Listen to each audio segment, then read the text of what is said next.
देखिए अर्पिता जी, ये जिस तरह की बात ये लोग कह रहे हैं कि जाकर के 5 गारंटी, अगर किसी प्रदेश में कहीं लोग असुरक्षित महसूस कर रहे हो, उनको लग रहा है कि इन चीजों की आजादी मुझे नहीं मिलेगी, तो इसकी अगर गारंटी प्रधानमंत्री जी देते हैं तो क्या बुरा है। विकास की बात ये लोग करते कहाँ है? विकास की बात तो हर रैलियों में, हर एक चैनलों पे हर एक प्रवक्ता कर रहे हैं, लेकिन उस पर तो ये बात करना नहीं चाहते हैं। ये तो खुद अपना गोल पोस्ट बदल देते हैं। ये लोग चले जाते हैं धर्म पर, राम पर, रामायण पर, ये लोग जात पे, इन चीजों में ये बांट के ये डिबेट करना चाहते हैं। इनके पास तो कोई मुद्दा है नहीं चुनाव में, और ये आरोप हम ही पर लगाते हैं। और ये क्या गारंटी देंगे? आप बताइए कि यही जेल से आने वाले लोग, एक मुजरिम बैठे हुए हैं लालू प्रसाद जी, लेकिन धीरेन्द्र उन्हीं जी, के आप पुत्र। इतनी बातें अगर कर रहे हैं तो यहाँ गारंटी की तो बात है, प्रधानमंत्री की गारंटी। आप कह रहे हैं धर्म की बात कर देते हैं, धर्म की बात कौन अपनी गारंटी में कर रहा है? मैं बता रहा हूं कि धर्म की बात यही लोग कर रहे हैं ना, कि अरविंद ओबीसी केजरीवाल का, की एससी गारंटी का, जो है एसटी 10 का, गारंटी, सर उसमें कहां है धर्म की बात? किस धर्म की बात हुई है, जरा मुझे बता दीजिए। उनकी खुद की गारंटी तो अपने दोस्तों के पास नहीं रही कि वो खुद उनके साथ रह सकते हैं। खुद जो व्यक्ति जेल में गए हुए हों, जिनका कैदी नंबर 670 याद रखिएगा अर्पिता जी, और वो व्यक्ति क्या गारंटी देगा जिसकी अपनी सूचिता नहीं है राजनीति में। लालू प्रसाद जी के पुत्र तेजस्वी जी बिहार में, उन्होंने कहा कि मैं जॉब शो करूंगा, और जब उन्हीं के पिताजी को जॉब देने की बात ही आई तो जॉब के बदले जमीन ले ली। तो ऐसे लोगों की गारंटी को तो लोग समझ रहे हैं पिताजी। और विकास कैसे इन लोगों को नहीं दिखता है? जरा घर से बाहर चले जाए, अच्छी सड़कें मिलती हैं कि नहीं मिलती है, मैं आपसे पूछना चाहता हूँ। एयरपोर्ट बढ़ा है कि नहीं बढ़ा है देश में? आप भी सफर करती हैं, लोगों को भी पता होगा। अगर ट्रेन में स्टेशन पे जाते हैं, वंदे भारत में सफर करते हैं, तो ये आपको विकास दिखता है कि नहीं दिखता? तो चूंकि विकास पर ये लोग नहीं बोल सकते हैं, इसलिए अन्य चीजों पर ये लोग बात करके और लोगों में एक भ्रम पैदा करने की बात करते हैं। और अगर इतना विकास अगर हो रहा है तो निश्चित तौर पर कहीं ना कहीं तो कामगार लग रहे हैं, तो स्वरोजगार और रोजगार दोनों हो रहा है पिताजी। और पूरे दुनिया में इस समय सबसे स्थिति रिसेशन का चल रहा है, उस दौर में भी हमारे यहाँ विकास की रफ्तार पूरे दुनिया में सबसे अच्छा भारत में। तो नहीं, टॉपिक पे आ रहा हूं, तो ये गारंटी किस चीज की दे रहे हैं? यही ना, इन्होंने जो किया है उसी को ही आगे बढ़ाएंगे, या तो ओबीसी के आरक्षण को समाप्त करके, जैसे उन्होंने तेलंगाना में किया, कर्नाटका में किया, आज उसी को आगे बढ़ाने की ये बात कर रहे हैं। लालू प्रसाद जी ने उसी बात को आगे बढ़ाया है यहाँ पे अपने बयान में। अगर इन सब चीजों से बचाने के लिए हमारे प्रधानमंत्री जी कहते हैं कि हम संविधान में छेड़छाड़ नहीं होने देंगे, जब तक हम रहेंगे तब तक ओबीसी, एससी, एसटी का आरक्षण समाप्त नहीं होने देंगे, तो इस बात से इन लोगों को पेट में दर्द होता है। और यही कारण है कि ठीक है सर, ठीक है तौसीफ। अर्पिता जी देखिए, मोदी जी आज आए बंगाल में, वो प्रधानमंत्री है। सारा देश, केवल बंगाल नहीं, सारा देश सम्मान करता है रविंद्रनाथ ठाकुर की। रविंद्रनाथ टैगोर जो है वो नोबेल प्राइज विनर हैं और उनका बड़ा ही सम्मान है। देश के नेशनल एंथम उन्होंने लिखा।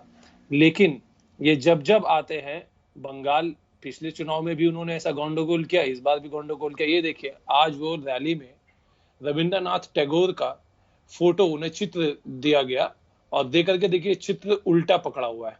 ये देखिए, ये चित्र जो है, जो फोटो उल्टा पकड़ा हुआ। और रैली में कौन है प्रधानमंत्री मोदी जी के साथ? जो बीजेपी बंगाल चीफ है, और अर्जुन सिंह, जो कि पहले तृणमूल में थे, वो तृणमूल छोड़ के बीजेपी गए, बीजेपी छोड़ के वापस तृणमूल में आए, और अब फिर चुनाव के वक्त तृणमूल छोड़ के वापस बीजेपी में चले गए। तो ये मोदी जी, ना तो इनकी पॉलिटिकल इंटीग्रिटी कोई है कि कोई एक विचारधारा, जब चाहो आप तुम बीजेपी चले आओ, फिर तृणमूल चले जाओ, तृणमूल से निकाले जाओ तो फिर वापस बीजेपी चले आओ। इनका अपना तो ना कोई सोच है, ना समझ है, ना ये बंगाल को जानते हैं, ना बंगाल की संस्कृति जानते हैं, ना कोई ये हमारे आइकॉन्स को जानते हैं। ये आकर के अपना जो उन्हें जो मीडिया सेल द्वारा लिख दिया जाता है, 5 लाइन जाइए भाषण में बोल के आइए। भाई आप बंगाल में आए हैं, बंगाल की जनता आपसे मांग कर रही है कि हमारा स्टेट फंड कब रिलीज करोगे, मनरेगा का पैसा कब रिलीज करोगे, हमारे टैक्स का पैसा कब रिलीज करोगे, आवास योजना का पैसा कब रिलीज करोगे। एक शब्द उन्होंने नहीं कहा। प्रधानमंत्री जब आकर के बंगाल की जनता को संबोधित कर रहे हैं तो उन्हें तो आश्वासन देना चाहिए, उन्हें बताना चाहिए कि वो स्टेट सरकार, ममता सरकार का जो पैसा जो ड्यू है केंद्र से, वो कब रिलीज करेंगे। वो कुछ नहीं बोलते। यहां पे आकर के वो मच्छी बाजार बंद करवाना चाहते हैं। बंगाल में स्टेपल फूड है। धीरेन्द्र जी, बंगाल में सबसे लोकप्रिय खाना है। यहाँ बंगाल की जनता मछली खाती है, बहुत पसंद करती होगी। आपको याद हो, आप जानती होंगी, दिल्ली में एक स्पेशल मछली बाजार है सीआर पार्क में। अब मोदी जी आते हैं यहाँ पे, बीजेपी आती है यहाँ पे, मछली बाजार बंद करवाने की बात करते हैं। ठीक है सर। क्योंकि अभी तौसीफ जी ने रविंद्रनाथ टैगोर जी की बात की। रविंद्रनाथ टैगोर जी की एक बहुत ही प्रसिद्ध कविता है, where the mind is without fear and the head is held high. Arpita ji, हमने स्कूल में पढ़ा था। ये माइंड विदाउट फियर है, जब बम ब्लास्ट होते रहते हैं और बम ब्लास्ट को पकड़ने वाले लोगों को एनआईए की टीम आती है तो उन पर हमला हो जाता है। Where the head is held high, तब head is held high जब भ्रष्टाचार के मामले में एसएससी स्कैम होता है और जब भ्रष्टाचारियों को पकड़ने ईडी आती है तो उन पर हमला हो जाता है। जब संदेश खाली की महिलाओं पर जिस प्रकार के बलात्कार होते हैं और शाहजहां को 50 दिन तक बचाते हैं और असेंबली में बयान दिया जाता है और राम जी के बारे में कहा जाता है, मेरी बात पूरी हो जाने दीजिए। ये उनके मन, please 1 second, 10 second Arpita ji, 10 second Arpita ji, 10 second. Ramendra Roy उनके विधायक है, वो कहते हैं राम मंदिर शोपीस है। ये क्या रविंद्रनाथ टैगोर जी की विचारधारा के साथ है या उनके खिलाफ है? जब सायोनी घोष शिवलिंग का मजाक उड़ाती है, रविंद्रनाथ टैगोर जी की विचारधारा के साथ है। और अर्पिता जी, आपसे भी वक्त की कमी है सर। शहजाद जी प्लीज एक ही वाक्य, अर्पिता जी एक ही वाक्य।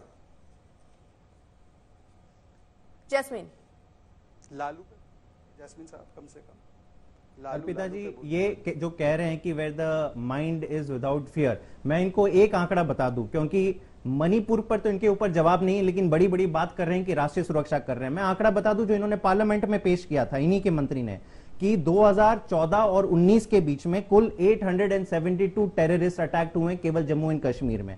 नॉर्थ ईस्ट की बात करें तो 2014 और 2019 के बीच में। लेकिन अर्पिता जी, एक अहम सवाल जो हमने अब तक चर्चा नहीं की, क्योंकि बात हो रही है गारंटी की, लेकिन जो गारंटी देने वाला है उसी की गारंटी नहीं है। अगर प्रधान, अरे देखिए, मैं ये देखिए, ये बीच में मुझे इंटरप्ट कर रहे हैं अर्पिता जी, मेरी बात नहीं खत्म करने दे रहे हैं। मैं सवाल पूछ रहा हूँ, मेरा एक अहम सवाल है कि बात अगर हो रही है, अरे चुप रहिए, इतना मत बौखलाइए। आपकी सरकार जा रही है तो आपके बौखलाने से सरकार वापस नहीं आ जाएगी। चुप रहिए।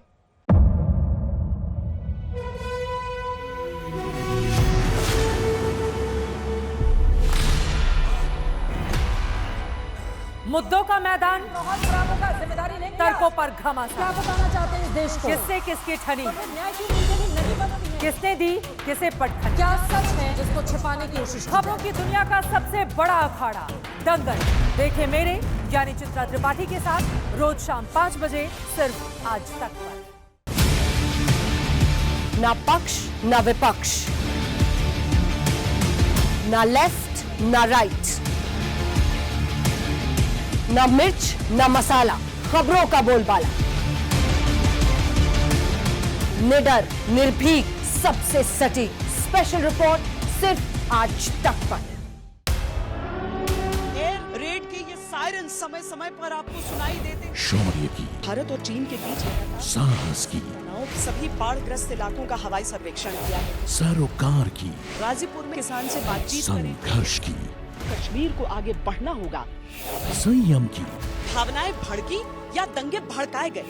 सवालों की, जनता के लिए, जनता के द्वारा, जनता की दस्तक। श्वेता सिंह के साथ सिर्फ आज तक पर।